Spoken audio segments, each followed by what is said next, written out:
सलामुकुम sir. जी सलामुकुम। Sir आज फिर मंगल का दिन है, एक जी। उसी उम्मीद से जो है वो यहाँ पर एक इतना बड़ा ग्रोह मौजूद है और मार्केट्स को बंद कर दिया गया है। क्या समझते हैं आपके क्या होने वाला है?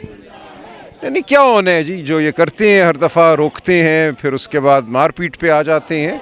तो हम तो पुरअमन खड़े हैं, एक हक है कानूनी आइनी, वो मांग रहे हैं खान साहब से मुलाकात का, बहनों की मुलाकात हो, वकला की मुलाकात हो, तो हम तो पुरअमन खड़े हैं आपके सामने। सड़क हमने तो बंद नहीं की, सड़क इन्होंने ख़ुद बंद की है। तो जो बाज़ार बंद हुए हैं वो भी हमारी वजह से नहीं हुए, इनकी वजह से हुए हैं। तो ये तमाम जो खलल है आम जिंदगी में वो रियासत डाल रही है, हम नहीं डाल रहे। बिल्कुल ऐसा ही सर। 1000 से ज़्यादा दिन हो गए इमरान खान को, उनकी आंख का जो है वो मसला बढ़ता जा रहा है। आप क्या समझते हैं कि 4 डोज अभी तक ये जी बिल्कुल ये गैर इंसानी सलूक है, ये बर्बरियत है। खान साहब बुशरा बीबी दोनों बीमार हैं, दोनों की आंखों में मसला है, तो उनके ख़ानदान को ना मिलने देना। बुशरा बीबी की बेटियों के हवाले से आज सुपरिटेंडेंट जेल ने अडयाला ने अदालत में एक रिपोर्ट जमा कराई जिसमें उसने इनकार कर दिया है। उसने कहा मैं इनको नहीं मिलने दूंगा और मैं फ़ैसला करूंगा कि कब मिलने देना है। यानी कि इस मुल्क में कोई कानून नहीं है, एक फ़र्द वाहिद जो है वो ये दावा कर रहा है कि उसके ये इख्तियार में है कि कौन कब मिलेगा किसी कैदी से। तो ये नाकाबिल कबूल सूरत हाल है। हम अदालत के सामने बात करते रहेंगे। परसों मुकदमा लगा है बुशरा बीबी का, वहाँ बात होगी। कल हम सुप्रीम कोर्ट भी जाएंगे, वहाँ भी खान साहब के हवाले से हमारी एक दरख्वास्त ज़ेर इल्तवा है अक्टूबर 2025 से, जिसको सुना नहीं जा रहा, खान साहब से मुलाकातों के हवाले से। तो उस दरख्वास्त की सुनवाई की भी हम कल बात करेंगे। तो ये पूरा निज़ाम जो है इस वक्त खामोश हो गया है, सहम गया है, और ये लगता है कि जबर के सामने, जुल्म के सामने कोई खड़ा होने को तैयार नहीं है। लेकिन पीटीआई खड़ी है, इमरान खान की बहनें खड़ी हैं, इमरान खान के सिपाही खड़े हैं, हम सब यहाँ मौजूद हैं, हम खड़े रहेंगे और जो हक़ की बात है, सच की बात है, वो करते रहेंगे।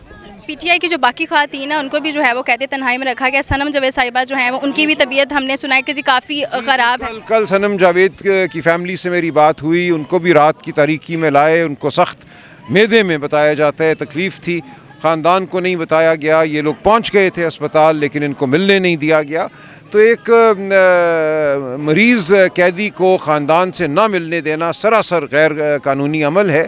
हर जेल मैनुअल में ये लिखा है कि जब कोई कैदी बीमार होता है तो उसको फिलफौर अपने लवाहिकीन से, अपने रिश्तेदारों से मिलवाया जाता है, उसकी जो भी निगहदाश्त हो रही है उसमें उनको शामिल किया जाता है। लेकिन ना इमरान खान के हवाले से ये हो रहा है, ना दीगर सीरान के हवाले से। पीटीआई के जितने कारकुनान हैं उनको बहुत उम्मीदें हैं पीटीआई के वकला हज़रात से कि वो जद्दोजहद कर रहे हैं पिछले 3 साल से। मज़ीद हम कितना अर्सा एक्सपेक्ट कर सकते हैं कि अगर इसी तरह से निज़ाम अल्लाह ताला के फ़ैसले हैं, हम तो कर रहे हैं।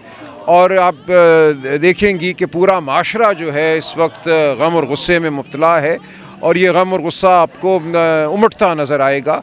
वकला के बहुत बड़े बड़े इज्तिमा हुए हैं पिछले चंद दिनों में, पेशावर में, कराची में, अब लाहौर में होने जा रहा है। इसी तरह तलबा, सहाफ़ी सब जो हैं, किसान आप देखेंगी उनके साथ जो हशर इस हुकूमत ने किया है, जो आम इंसानों के साथ किया है, पेट्रोल और डीज़ल की कीमतें नाहक बढ़ाकर, ये सब कुछ जो है सामने आएगा और मकाफ़ात अमल यहीं होगी। बिल्कुल ऐसे ही सर। देखने वाले नाजरीन को और कारकुनान को गमो गुस्सा जिस तरह उनमें है, कुछ क्या कहेंगे अपने पैगाम क्या देंगे? पहला पैगाम यही है कि ये मामला हिकमत अमली से होगा। गम और गुस्सा हमारा बिल्कुल जायज़ है, वो है, लेकिन हमने जो कुछ भी करना है वो फरासत के साथ करना है, सोच समझ से करना है।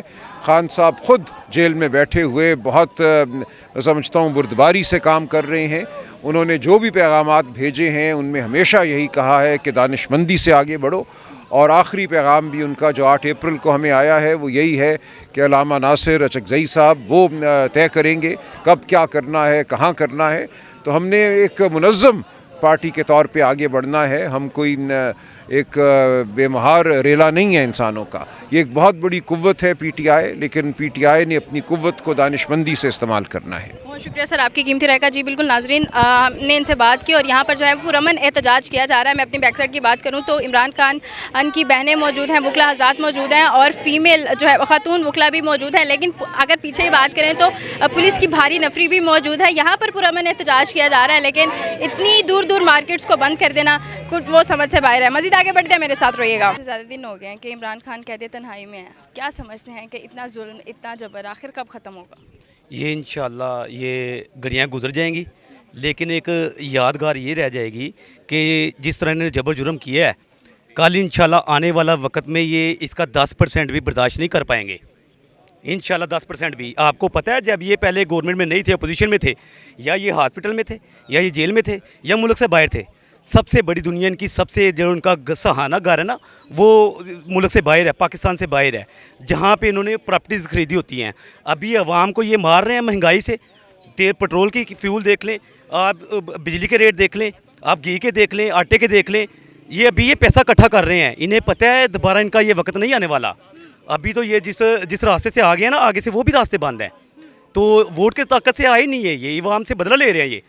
ये अभी ये पैसा बना रहे हैं अपनी आने वाली 2 नस्लों के लिए, जो बाहर इन्होंने शिफ्ट किया। और ये 70 साल से करते आ रहे हैं। 2 ख़ानदान जो काबज़ हैं मुल्क के ऊपर, और जो अपोजिशन जमातें, जो दूसरी जमात इस्लामी बैठी हुई है, फजलुर रहमान बैठा हुआ है, ये कंटेनर लेकर आए होते थे, ये चढ़ाई कर रहे होते थे इस्लामाबाद के ऊपर, ये जत्थे लेकर आते थे। आज ये जत्थे सारे किधर हैं? गरीब को मार दिया गया है। बदकिस्मती से जो अडियाला की तरफ रोड है, जितने लोग यहाँ पे बसे हुए हैं, गरीब लोग हैं, दिहाड़ीदार लोग हैं, इनकी शॉप्स बंद कर दी गई हैं।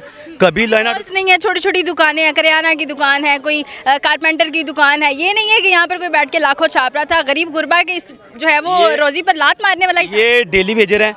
आपको तो सिर्फ ये नज़र आया ना, ये एक नहीं है, ये पूरे मुल्क की कंडीशन यही है। ये देखे रेडियाँ तोड़ रहे हैं जाके, ये पैरा फोर्स जो लेके आए हैं, ये एक और माफिया लेके आए हैं। ये इनकी बंदर बांड होती है, ये उनको टारगेट दिया जाता है कि आपने एक दिन के अंदर इतना पैसा इकट्ठा करना है। वो चलान की मद में हो, वो दुकानें बंद करने की मद में हो, वो 8 बजे का जो ओवर टाइम होता है, उसके बाद मुल्क को अंधेरों में ले गए हैं ये लोग जो शॉपिंग करने के लिए अपने काम से फ़ारग होकर जाते थे, ब्याह शादी के लिए कुछ चीज़ें खरीदने, अब वो भी शॉप्स बंद उन्हें मिलती हैं। ये हर तरह से अवाम को बंद किया हुआ इन्होंने, इसने पूरे निज़ाम को रोला के रख दिया हुआ है। वो दिन जो 2022 से बाद खान साहब को अंदर किया है, गवर्नमेंट के खिलाफ साजिश की है, उस वक्त से लेके आज तक देख लें अवाम के ऊपर सख्तियाँ से सख्तियाँ आई जा रही हैं। मुर्शिद इमरान खान के जितने लफ्ज़ हैं मैं तो बर्दाश्त कर लूँगा, आप बर्दाश्त नहीं कर पाएंगे। आज वो हकीकत पे सामने आ रहे हैं, ये लोग मान रहे हैं, ये पटवारी भी मान रहे हैं, ये जो जेलें हैं, ये जो पीपल पार्टी की, वो भी मान रहे हैं। वो अब अल्हम्दुलिल्लाह मैं तो कहता हूँ 90 नहीं, अब 100% ये है कि पब्लिक जो है ना PTI की तरफ है। ठीक है, एक ही जमात रह गई है, पॉलिटिकल जमात, वो है पाकिस्तान तहरीक इंसाफ, जिसको ये ख़त्म करने की कोशिश। बहुत शुक्रिया सर आपकी कीमती राय का। हमारे साथ एक मैम मौजूद है, इनसे भी बात करते हैं। अस्सलाम वालेकुम। वालेकुम सलाम। कैसी हैं आप? अल्हम्दुलिल्लाह। हर जगह पर माशाल्लाह आगे आगे हमें नज़र आती हैं। इमरान खान की कैद तनाई को तकरीबन 1000 से ज़्यादा दिन हो गया, क्या कहेंगे? मैं ये कहूँगी कि इस मुल्क में गुंडा राज है। असल में जो जालिम माफिया है वो चाहते हैं कि इमरान खान को जेल में बंद करके बाहर वो जितना जुल्म करें, जितना जबर करें, जितनी करप्शन करें, उन्हें रोकने वाला कोई नहीं है। उन्हें पता है कि इमरान खान एक टैलेंटेड आदमी है और उस जैसा बंदा रोज़ ज़मीन पर है ही नहीं और ना ही पैदा होगा। तो अभी आप देखें कि पूरा अडियाला जो रोड है, इन्होंने सारी शॉप्स बंद की हुई हैं। लोगों के बिजनेसेस देखें आप, लोग बच्चों को क्या खिलाएंगे? अब अब दुकान वाले से मेरी बात हो रही थी, वो कहता है मैडम खुदा के लिए पिछले मंगल को उसने कहा है कि मैं पूरा दिन जो है वो ऐसे ही बैठा रहा हूँ, तो पुलिस वाले बार बार आके कह रहे हैं दुकानें बंद करो, दुकानें बंद करो, तो हम अपने घर में क्या लेके जाएं? इसी दुकान से मेरा निज़ाम चलता है, किराए पे रहता हूँ, 2 बच्चे हैं। मुझे बड़ा रोना आया उसकी बात में। फिर ये कहते हैं कि हमने मेट्रो चला दी। भाई मेट्रो जो है वो एक बंदे को रोज़गार नहीं है। फॉर एग्जांपल आप PhD हैं, आप मेट्रो पे बैठ के कहाँ जाएंगी? आप एक दिन पार्क में जाएंगी, दूसरे दिन जाएंगी, तीसरे दिन जाएंगी, डेली तो आप नहीं जा सकती। थर्ड नंबर पे जो चीज़ है, ये कहते हैं कि हमने रमज़ान में लोगों को रिलीफ दिया, राशन दिया। मैं आज ये ऐलान करती हूँ कि खुदा के लिए वो बंदा मुझे बता दें जिसको किसी को राशन मिला या किसी को 25,000 मिला। ये सब इनकी ड्रामेबाजी है। मैं कहती हूँ कि ये इतना जुल्म, इतना जबर करके फ़ायदा कुछ नहीं है। जब आपका आप एक रिपोर्टर है, मैं आपसे पूछती हूँ, जब आपका 45,000 घर का बिल आएगा, जब आपको सिलेंडर भरवाना पड़ जाएगा, किराए पे अगर आप रहती हैं, आपका 45,000 बिल आ जाता है, 15,000 आपकी सैलरी है, तो वैसे दिल करेगा मैं खुदकुशी कर। आप क्या कर रही हैं? ज़ाहिर देखिए खुदकुशी हो रही है। ये जितने भी हमारे पुलिस एहलकार हैं ना, मैं ऑनेस्टली मैं इनको ये बताना चाहती हूँ कि देखिए इस मुल्क में कब्ज़ा माफिया का राज है। आप किसी के कहने पे हरगिज़ जो है हमारा जो खून है अपने सर ना लें, जिस तरह आपने डी चौक में लिया, क्योंकि हम जिहाद के लिए निकले हैं। हम देखिए आपके बच्चों के फ्यूचर के लिए निकले, अपने बच्चों के फ्यूचर के लिए निकले।